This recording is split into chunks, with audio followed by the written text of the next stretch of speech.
NCERT book जो है और जो उसके क्वेश्चन है वो आपका बेस तैयार करते हैं मेंस आंसर राइटिंग के लिए, कंसेप्ट को समझने के लिए। फिर चाहे आपको यूपीएससी का मेंस लिखना हो, बीपीएससी का लिखना हो या फिर जेपीएससी का लिखना हो, एक बेसिक आइडिया होता है ना, आपको पहले यहाँ से लेना होता है और शुरुआत आपको यहाँ से करनी चाहिए।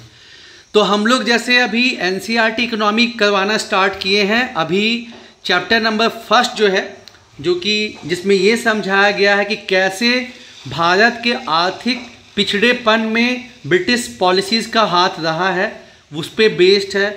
उसका जो है भारत के कृषि पे, भारत के इंडस्ट्री पे, भारत के फॉरेन ट्रेड पे क्या क्या प्रभाव पड़ा वो हम लोग समझेंगे और क्वेश्चन के माध्यम से मैं आपको चैप्टर्स का चीज़ बताऊंगा यारों, ठीक है। और ये आपको बेसिक अंडरस्टैंडिंग डेवलप करने में बहुत मदद करेगा। और ऐसा नहीं है कि ब्रिटिश के पहले फॉरेन इन्वेडर्स यहाँ पे नहीं आए, फिर चाहे वो इंडो ग्रीक हो, यवन, कुषाण या फिर खुद मुगल, सब बाहर के थे, लेकिन सभी लोग जो है वो भारत के रंग में रंग गए। लेकिन जो ब्रिटिशर्स हैं वो यहाँ के रंग में नहीं रंगे, साथ ही साथ जो भारत की आत्मनिर्भरता थी, जो सेल्फ सफिशिएंट इकोनॉमी था, उसको बर्बाद कर दिए। और जैसे जैसे ब्रिटेन में औद्योगिकरण बढ़ते गया, अपने यहाँ डी इंडस्ट्रियलाइजेशन होते गया। भारत जो कि एक्सपोर्ट करता था आगे था, भारत वो एक्सपोर्ट मार्केट से क्या बन गया, एक्सपोर्ट मार्केट से रॉ मटेरियल का मार्केट बन गया। और साथ ही साथ जो ब्रिटिशर्स थे वो भारत का मैक्सिमम जो विदेशी व्यापार है वो बस यूके के साथ कंसंट्रेट कर दिए और भारत को मार्केट बना दिए कि जो भी यूके में बनेगा, ब्रिटेन में बनेगा, वो यहाँ के डंप होगा। तो चलिए समझते हैं क्वेश्चन के थ्रू।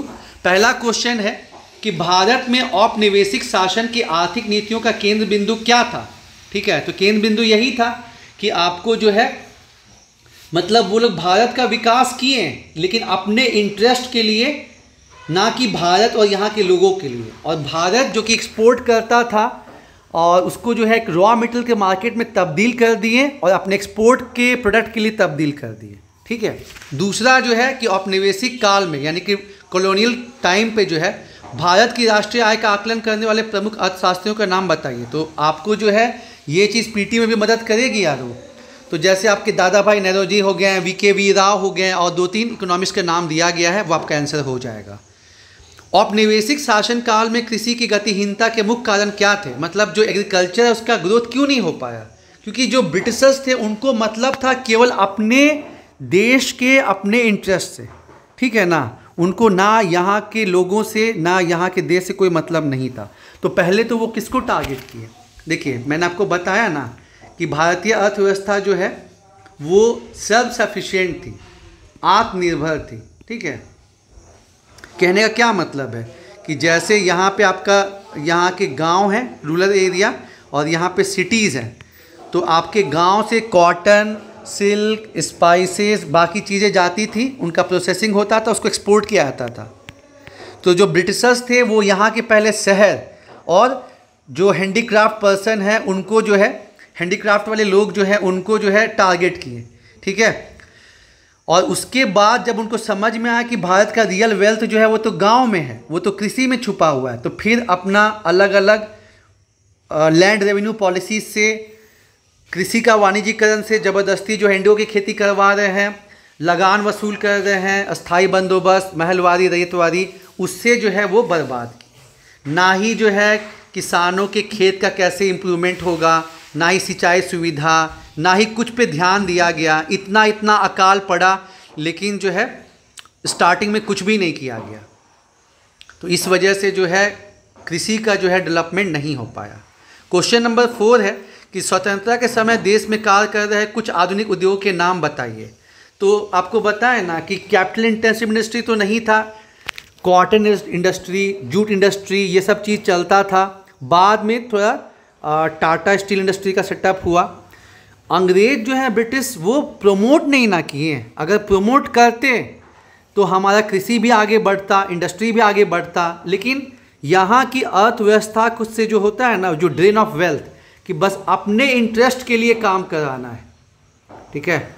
इंडिगो का डिमांड है तो यहाँ पे नील की खेती ज़बरदस्ती करवाई जा रही है। तो इस वजह से उद्योग भी उतना डेवलप नहीं कर पाए, कोई सपोर्ट ही नहीं मिला। क्वेश्चन नंबर 7 है,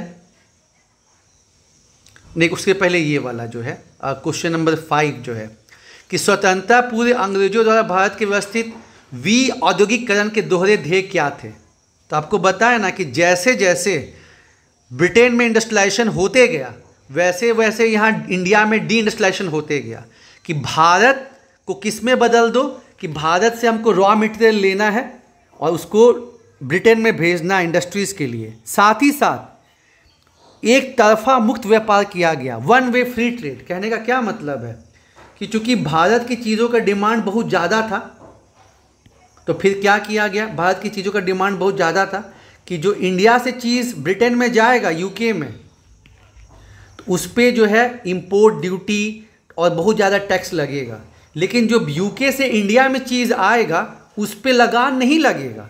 इसको बोलते हैं एक तरफा वन वे फ्री ट्रेड। ठीक है, तो ये किया गया। तो आपको बोले कि जैसे जैसे ब्रिटेन में औद्योगिकरण होते गया इंडस्ट्रियलाइजेशन वैसे वैसे भारत में डी इंडस्ट्रियलाइजेशन होते गया, क्योंकि यहाँ के जो रॉ मटेरियल जो गांव से शहर में जाते थे वो शहर में ना जाके कहाँ जाने लगे, सीधे ब्रिटेन जाने लगे। साथ ही साथ अब जो इंडस्ट्री से बना हुआ चीज़ है वो भारत के मार्केट में डंप किया जाने लगा, तो इसके वजह से वो नहीं हो पाया। चलिए अब आगे बढ़ते हैं।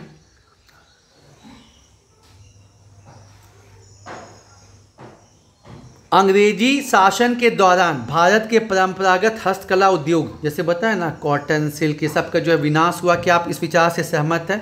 बिल्कुल सहमत है। जैसे मैंने आपको बताया कि जो हैंडीक्राफ्ट और जो टेक्सटाइल का जो काम चलता था शहरों में उसको जो भी रूलर रहे इवन मुगल्स भी उसको सपोर्ट करते थे और उनको रॉ मटेरियल जो है कम दाम पे मतलब गांव से मिल जाता था। लेकिन जब अंग्रेज आए तो उनको सपोर्ट करना बंद कर दिए और साथ ही साथ जो रॉ मटेरियल वो काफ़ी महंगा हो गया। इस वजह से हम देखते हैं कि हमारा जो हस्तकला उद्योग है वो बर्बाद हुआ। भारत में आधारिक संरचना विकास की नीतियों से अंग्रेज अपने क्या उद्देश्य पूरा करना चाहते थे? तो ऐसा नहीं है। आप देखते हैं कि ब्रिटिश टाइम का जो है हावड़ा पुल पे जो बना हुआ है, जो आपका रोड है, रेलवे सिस्टम है, ठीक है, तो ये बहुत सारी चीज़ जो है वो ब्रिटिश के टाइम का है। तो इसका डेवलपमेंट ऐसा नहीं है कि वो भारत और भारत के लोगों के लिए किए। अब जो कच्चे पदार्थ हैं जैसे आयरन ओर है, कोयला है, उसको जो है झारखंड छत्तीसगढ़ के इलाके से जो है पहुंचाना है कोलकाता या उधर महाराष्ट्र पहुंचाना है, तो उसके लिए रेल का डेवलपमेंट किया गया। अपने प्रशासन को मजबूत बनाना है तो उसके लिए जो है टेलीग्राम ज़ ये सब का सुविधा किया गया। ठीक है, तो आधार जो संरचना है इंफ्रास्ट्रक्चर वो डेवलप हुआ, लेकिन अपने इंटरेस्ट के लिए और ज़्यादा जो इंडियंस हैं उनका शोषण किया जा सके, उनको मतलब दबाया जा सके, उसके लिए किया गया।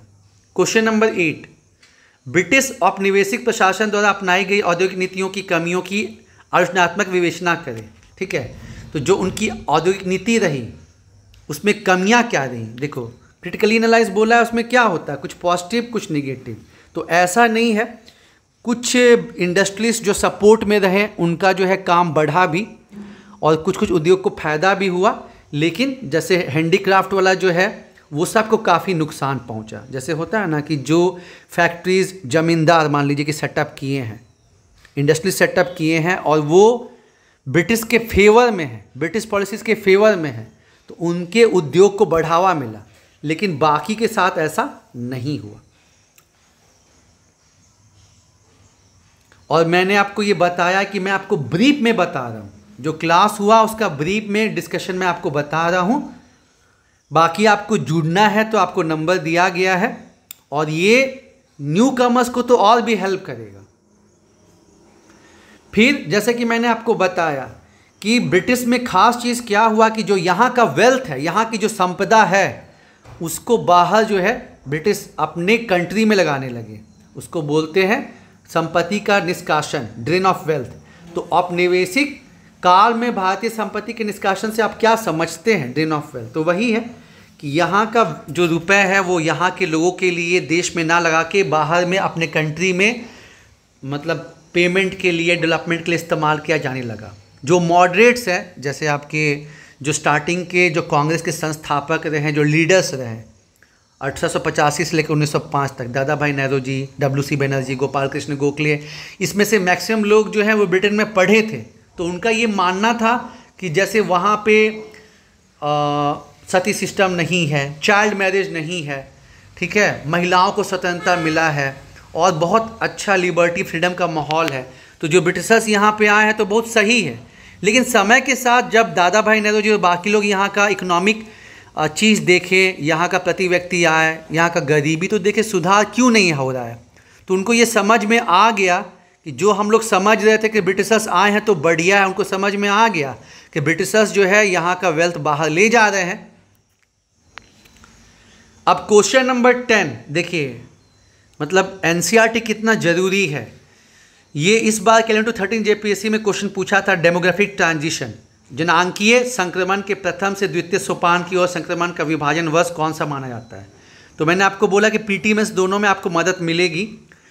तो जनांकीय संक्रमण होता क्या है, जो आपके बर्थ रेट और डेथ रेट के बारे में बताता है, ठीक है।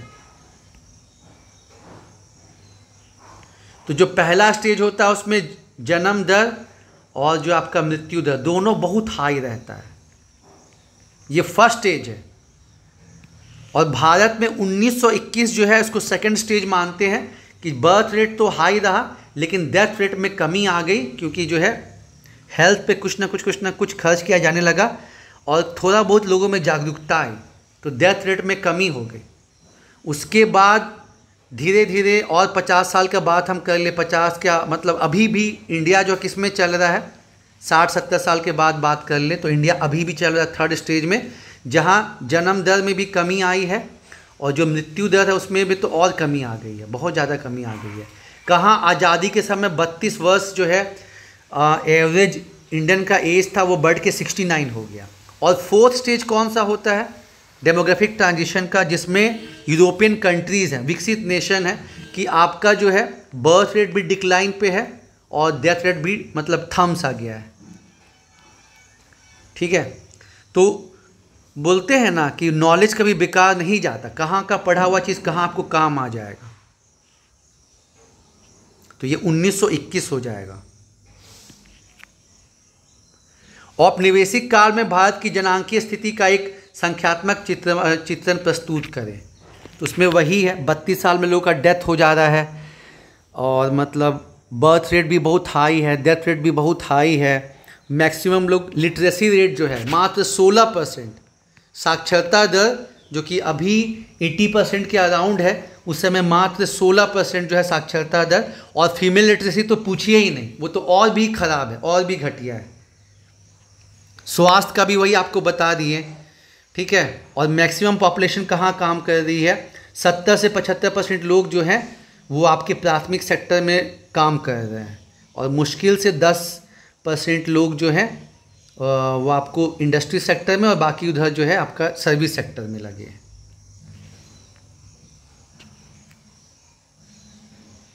क्वेश्चन नंबर 12 फिर वही पूछा गया है, स्वतंत्रता पूर्व भारत की जनसंख्या की व्यावसायिक संरचना की प्रमुख विशेषता समझाइए। तो वही बात है कि मैक्सिमम लोग जो हैं वो कहाँ पे इन्वॉल्व है, मैक्सिमम लोग जो हैं वो इन्वॉल्व है, 70 से 75% लोग इन्वॉल्व है। मतलब इसमें दो चीज़ बताना है आपको कि आपके जो भी एरिया कोस्टल एरिया है और जहाँ ब्रिटिशर्स का रूल रहा, फिर चाहे आपका कोलकाता हो, मद्रास हो, तमिलनाडु मतलब वही तमिलनाडु, कर्नाटक, केरल हो, ये सब पे लोग जो है ना, चूँकि यहाँ पे मैन्युफैक्चरिंग और जो है बाकी चीज़ें बढ़ने लगी, तो वहाँ पे लोग आपका प्राथमिक सेक्टर से सेकेंडरी टर्शियरी सेक्टर में आने लगे। एक तो वो चीज़ है, और दूसरा क्या है कि आपको मैक्सिमम लोग जो है, मतलब आपको दो बात बताना है कि पूरे इंडिया की बात करें तो 70 से 75% लोग जो है वो प्राथमिक सेक्टर में, बाकी जो है सेकेंडरी और टर्शियरी सेक्टर में इन्वॉल्व थे। और दूसरा चीज़ क्या है कि कुछ कुछ एरिया में अब लोग जो है वो कृषि पे निर्भर नहीं रहे, वो जो है क्योंकि वहाँ पे कुछ फैक्ट्री सेटअप होने लगा, अंग्रेज़ों को एक्सपोर्ट करना था, तो वो फैक्ट्री सेटअप होने लगा तमिलनाडु में, कलकत्ता में, उसका आपका केरल में, कर्नाटक में, तो वहाँ पे लोग जो है प्राइमरी सेक्टर से इधर शिफ्ट होने लगे। क्वेश्चन नंबर 13, स्वतंत्रता के समय भारत के समक्ष उपस्थित प्रमुख आर्थिक चुनौतियों को रेखांकित करें। ठीक है, तो मैंने आपको बता ही दिया कि जो आत्मनिर्भर जो भारत था कैसे अंग्रेज की नीतियों के चलते, पॉलिसीज के चलते बर्बाद हो गया। 7% जमींदार के पास 60% ज़मीन हो गई। हमारा जो फॉरेन ट्रेड 1757 में हम लोग मैन्युफैक्चरिंग में 100 में से 25% था। बढ़िया निर्यात भी होता था, निर्यात तो होते रहा, लेकिन उससे दिक्कत क्या हुआ, वो पैसा जो है भारत में नहीं लगा और एक्सपोर्ट पे फोकस करने के चलते जो ज़रूरत की चीज़ें हैं, फूड ग्रेन बाकी सब चीज़ें, उसका उतना डेवलपमेंट नहीं हुआ। नतीजा ये रहा कि भारत देश जब आज़ाद हुआ उस समय से लेके मान के चलिए कि 30 साल तक 1980 के आसपास तक भारत खुद में सक्षम नहीं हुआ कि अपने सिटीजन को खाना खिला सके। उसके बाद जो भी हमारे हैंडीक्राफ्ट इंडस्ट्री थे उसको तो बर्बाद कर दिया गया था। और यही तो रीज़न रहा ना कि नेहरू साहब ने उस समय की जो परिस्थिति है, आज चाहे हम जितना भी उनको जो है क्रिटिसाइज़ कर ले, लेकिन उस समय जैसा सिचुएशन था कि अगर हम बाहर के कंपनीज़ को अलाउ करते, अगर हम फॉरेन ट्रेड ज़्यादा अलाउ करते, तो जो हमारा अपना इंडस्ट्री है उसका विकास ही नहीं हो पाता।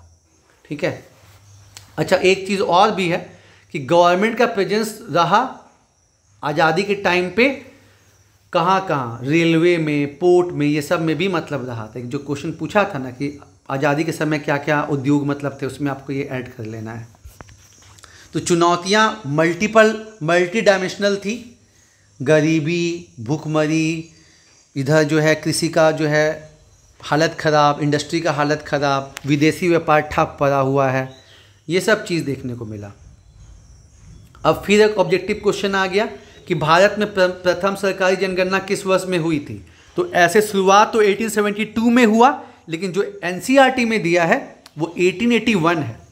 तो इसको आपको ध्यान में रखना है, क्योंकि जो भी पीसीएस है, जो भी आयोग है, वो एनसीईआरटी को बेसिक मानता है। स्वतंत्रता के समय भारत के विदेशी व्यापार के परिमाण और दिशा की जानकारी दें। ठीक है, स्वतंत्रता के समय कैसा था, तो जैसे भारत पहले ब्रिटिश के आने से पहले ऐसा नहीं था कोई एक जगह, इराक से भी व्यापार हो रहा है, रोम से भी हो रहा है, इधर चाइना से भी हो रहा है, मतलब हर तरफ व्यापार चल रहा है। लेकिन ब्रिटेन के आने के बाद क्या हुआ कि आपका 60% तक व्यापार केवल ब्रिटेन से हो रहा है। और मेन जो है भारत क्या बन गया है, रॉ मटेरियल का गढ़ बन गया है। थोड़ा बहुत जो है आसपास श्रीलंका से व्यापार हो रहा है, और यही सब चीज़ जो है बदलाव आया।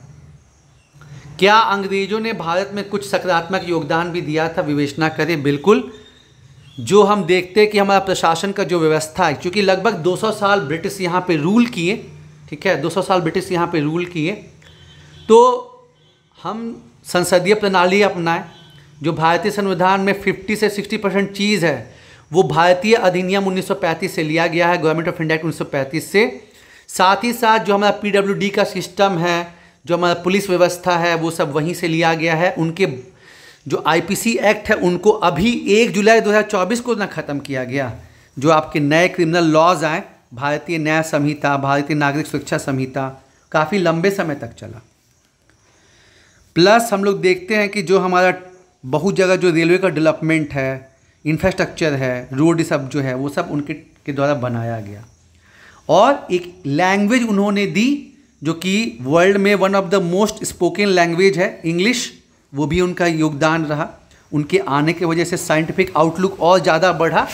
और भले उन्होंने अपने इंटरेस्ट के लिए रेलवे का विकास किया हो, टेलीफोन टेलीग्राम रोड का विकास किया हो, लेकिन भारत के एकीकरण में, यूनिफिकेशन में भी, क्योंकि होता है कि जब मान लीजिए कि यहाँ पे बहुत सारे प्रिंसली स्टेट है और वो आपस में ही झगड़ा कर रहे हैं, तो होता नहीं है कि 562 जो है प्रिंसली स्टेट हैं प्लस और भी चीज़ें हैं, आपस में ही फूट है। लेकिन जब एक कॉमन दुश्मन है ब्रिटिश और वो सबको परेशान कर रहा है, तो एक कॉमन दुश्मन के खिलाफ सारे लोग एक हो गए।